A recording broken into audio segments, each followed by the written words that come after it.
Another incredible young woman who has faced and overcome trauma is KyLynn Hattie Lucio. KyLynn is a 17-year-old Native American woman from the Lower Sioux tribe who lives in Morton, Minnesota. In her essay, KyLynn wrote that the struggles Indigenous peoples can face are ignored by mainstream media.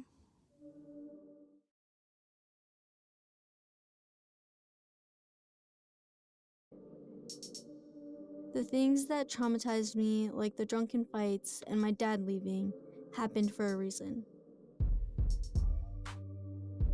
The drunken fights were showing me what alcohol can do to you, especially being Native American. Drinking and doing drugs is a horrible idea overall. Since Native Americans suffer most from alcohol and drug addictions, I am so proud of Natives who are recovering from addiction. I have never done alcohol or drugs, and I don't plan to. I am glad I get to teach my younger siblings and cousins the right path. I can help lead them to the red road. The red road in Native culture is the positive and sacred path, basically the good path of life. Native American and Alaska Native women in the U.S. are 2.5 times more likely to experience sexual assault than non-Native women. That's according to VawNet.org, a project of the National Resource Center on Domestic Violence. When she was 15, KyLynn wrote honestly about her experiences with sexual violence. She says the pandemic made this trauma even more horrific. But then getting closer to the teenage years, I was first sexually violated, and it was by my own cousin.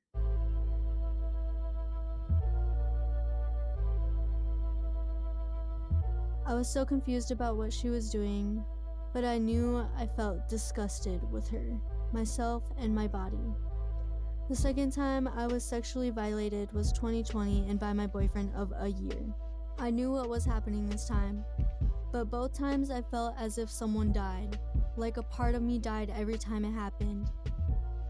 Nobody knew about it the first time because I didn't completely understand it, but the second time, I told my family and my therapist about 4 months after it happened.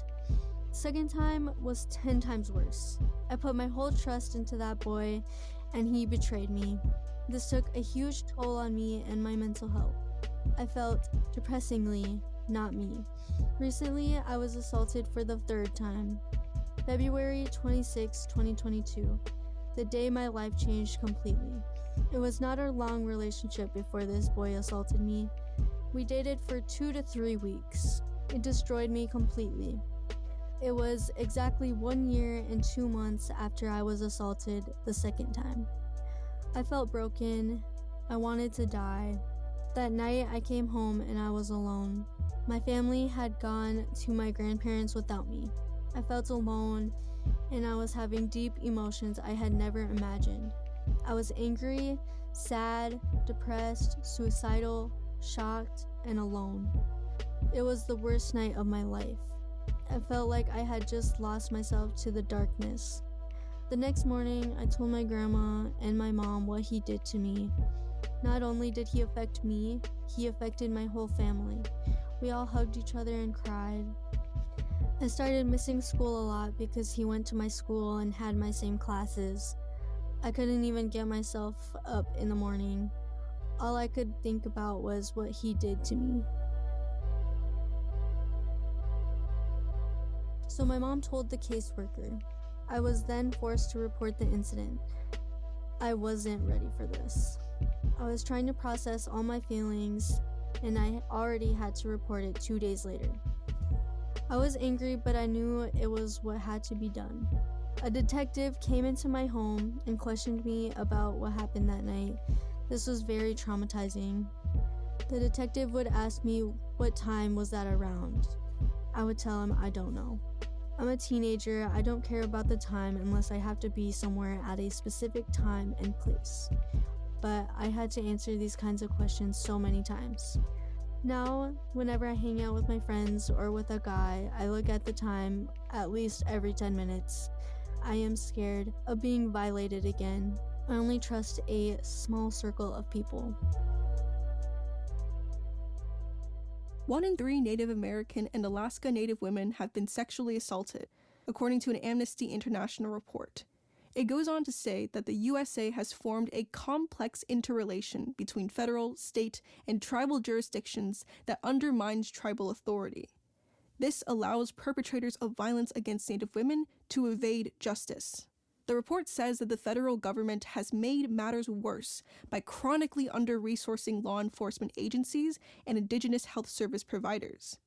And the most recent available data shows U.S. attorneys' offices declined to prosecute 46% of sexual assaults and 67% of sexual abuse cases in Native American communities. Because of this, most Native women won't even report these crimes. But KyLynn in her essay writes about trying to hold her abusers accountable anyway. Both of my recent assaults, second and third time, I was harassed by someone mutual or related to my abuser. The third time I was assaulted, my abuser's mom harassed me. I worked at my local market as a cashier, and she came in the Monday after they received my restraining order against her son, my abuser. She told me to stop messaging her son. I wasn't messaging her son at all. I didn't plan on messaging him either. I was just raped by him. I didn't want to keep contact. That's the whole reason I got a restraining order against him. When she confronted me, her breath was on me. She was close, very close. My coworkers told her to leave, and my managers told me to go to the office. So I did, and I ended up going home and reporting her. A week or two later, we had a court hearing because she didn't want a harassment restraining order against her, especially because I worked at the only local market. I understood, but my safety was my priority. She kept making excuses like if I was working and there was an emergency. Even the judge was annoyed. We had to do a second court hearing. This time she got what she wanted. The harassment restraining order was taken down. I screamed, crying after the Zoom meeting. I did not feel safe working at my local market anymore, so I put my 2 weeks notice in. She hasn't harassed me since, but I still have my worries about if I see her. Afterward, KyLynn even called her boyfriend to ask why he had assaulted her. It got to a point where I was crying, and then I got super angry at him, and I was like, why would you do that to me? I told you that I've been through this before. And then he started crying, tried to victimize himself, and he was like, I'm so sorry, I don't know why I did that. And so he took accountability. But the second time that I was assaulted, there's no accountability at all. Not even to this day, he still won't. And if he hears my name to the slightest bit, he will get mad. A mutual acquaintance, I guess you could say. She was telling me, oh, he just doesn't like talking about you. And to me, that's a sign of that he's guilty. Because why would you not want to talk about me? The path to recovery for sexual trauma survivors is complex. There can be an intense internalized sense of shame, post-traumatic stress, depression, eating disorders, dissociative identity disorders, low self-esteem, and difficulty maintaining romantic relationships. Reconnecting with yourself and working with a therapist are among the steps that can be taken to support recovery. The website choosingtherapy.com has some helpful ways to aid in healing. Everyone has a different process, but it is important to take steps toward recovery. Otherwise, the impact of sexual trauma can be lifelong and devastating. The National Sexual Assault Hotline can be reached 24 hours a day, every day, at 1-800-656-4673. KyLynn Hattie Lucio's full essay is in our book Speaking Our Truths, available where books are sold. Both Isabella Santana and KyLynn Hattie Lucio have found ways to move past their life-changing traumas and work towards recovery and healing. KyLynn writes of the lessons she learned about her own strength. It was so bad that I had so much insecurities and loss of self-worth. I doubted myself so much while being surrounded by these bad influences. I'm so happy that they are gone. I'm so happy with my life without them. They love to bring up the past, and that's how I know that I'm the mature and bigger person. I am able to understand experiences and learn from them. I genuinely do learn from these life lessons, and I am grateful to be.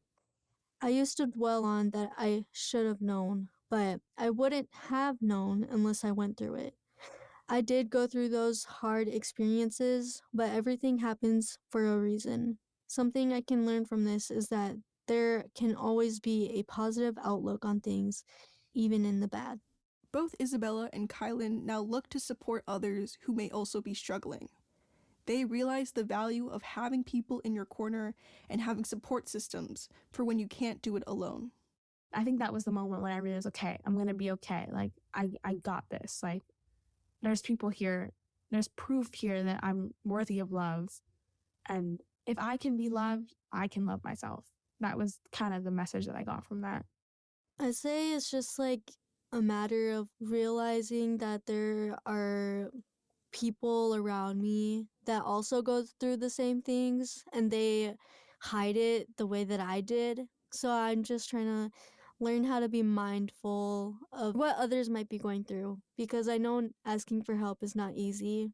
Everyone's different, but for me, it was a lot easier talking about my assault to someone who also experienced assault, because they're able to understand and feel the feelings that I feel because they've been in my spot before. Suicide used to be my comforter, even though it destroyed me. I will fight to raise awareness from suicide and change the way it is used in conversation. Life will get hard again. I know that. I will rise. I will learn to love life again, and I will live. For me, mental wellness is when you feel content and at ease with yourself and your current life situation. Maybe it doesn't have to be that everything's perfect, but you can accept the way things are and you look forward to things improving or things continuing to be as good as they are. It is a state in which you don't have to be happy all the time. In the book Burnout, The Secret of Unlocking the Stress Cycle by Nagoski, they described wellness not as a state of being or a state of mind. It is a state of action. It is moving freely through all the tunnels, cycles, and oscillations of being human. Perhaps this is another way to describe what it means to be in recovery from trauma. It is an active process where you may experience reminders and feel emotions about those reminders. And when you get to the stuck moments in the tunnel, you find ways to move through by asking for help, being compassionate with yourself, and knowing this is also part of the process, and it will get better. For more info about this project and the book Speaking Our Truths, the Ism Youth Files, or to download a free mental health toolkit, visit mediarights.org. I'm Danica Leung.